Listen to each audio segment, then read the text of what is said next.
What's up, YouTubers? Kamusta kayo mga kabaltik? Right now, I'm going to do the unboxing of my new helper. This product will help me on how to cook egg easily. Eto mga kabaltik, may bago akong katuwang sa pagluto ng itlog ng mas madali. So let's do the unboxing now.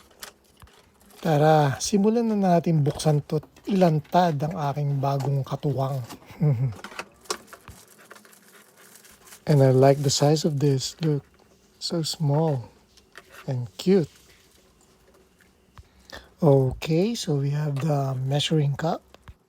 And we got two cooking trays here, one for poaching and the other one for making omelette.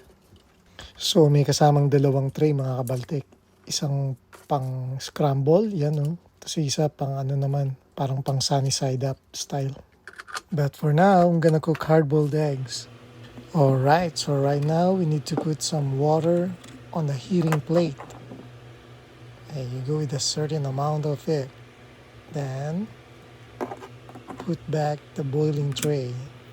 So, this cup has a pin on the bottom of it to pierce the larger end of the egg to be able to release the pressure and to prevent cracking or bursting of the egg due to thermal expansion, so we can have a perfect hard-boiled egg. So kailangan butasan to para hindi mabasag o sumambulat dahil sa init. At para maganda itsura ng pagkalaga niya. At okay sa alright, di ba? For 7 eggs, it will take 16 to 17 minutes cooking time. There you go. Of course, there's an alarm if it's done cooking. Ayos din no? May alarm pa pagka luto na. So, I'm gonna let them sit for a couple minutes to cool down.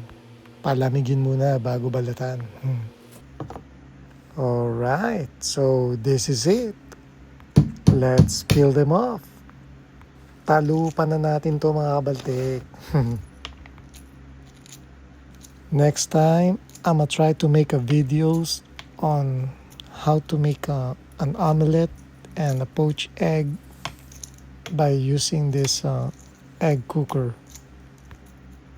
Susunod, subukan kong pakita sa inyo paano pagluto ng parang sunny side up style tsaka yung scramble dito sa egg cooker na to. Look at that! Nice and perfect hard-boiled egg. Ayos oh. Diba? Kaya sa mga mahilig sa itlog dyan, ibig sabihin, mahilig magluto ng itlog, eto na ang sagot sa pangluto.